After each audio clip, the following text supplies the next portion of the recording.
Hi everyone, it's Sarah or LavilyDay here with another story video. I'm having so much fun sharing this story with you all and have been really enjoying all of your comments and responses, so thank you. Before I get back into it though, first things first, if this is the first story video of mine you have clicked on, I should probably give you a bit of context. This here is Lee. He's a ball jointed doll that I customized to look like a character in the story that I've been working on for the past forever. I've started sharing this story in videos on here, and this is part 3 or part 4 if you include Rachel's intro. I highly recommend that you check out the other videos before watching this one. I'll put a card to the playlist up in the corner and a link in the description below. Assuming you're all up to date, last time we saw Lee, he was trying to get his leg fixed at Lovelace Cybernetics. Unbeknown to him, Rem ran a full diagnostic on his body. The scan showed that he had the body of a Cynthia, but when it got to Lee's head, he showed up on the human brainwave detector.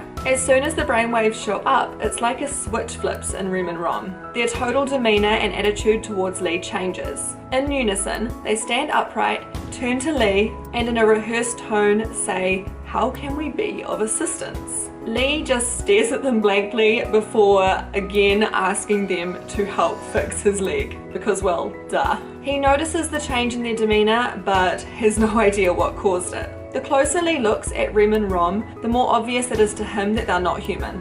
I mean, he knew that much before, but the more he looks at them, the more things he notices. To paint the picture for you, Rem and Rom are both of medium stature, moderately built, and have grey, almost opalescent skin. There are no visible seams that would indicate that they have mechanical bodies, but if you were to look closely, you'd be able to see vein-like circuitry in their temples. They both have jet black hair, which is eerily perfect. Rem's is dead straight, shoulder length with bangs, whilst Rom's is short and falls gently around his face. Their facial features are somehow soft yet angular at the same time. They are, for lack of a better word, beautiful. Perhaps their most startling feature is their eyes. Despite being very lifelike, they emit a haunting glow, and there's a red light where their pupils should be.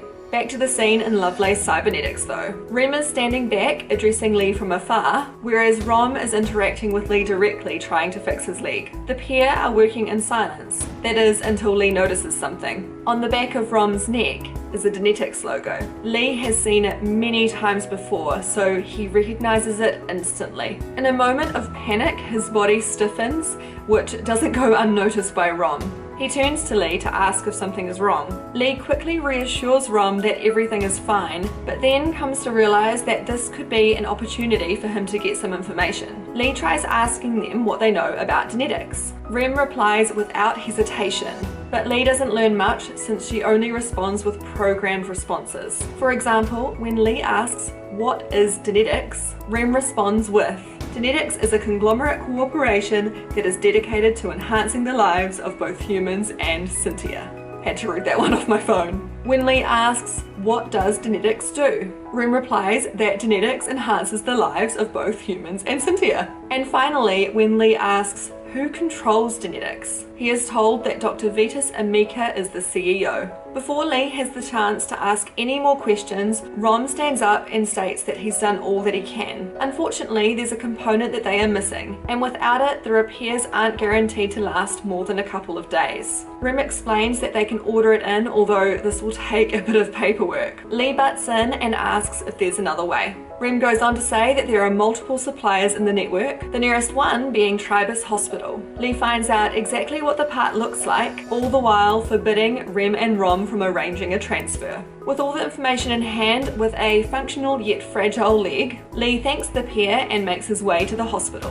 As Lee leaves, Rem asks if he would like them to notify the manufacturer of the malfunction, but Lee is already out the door and doesn't hear her. And I reckon that's a good place to stop for now. What are your thoughts about this part?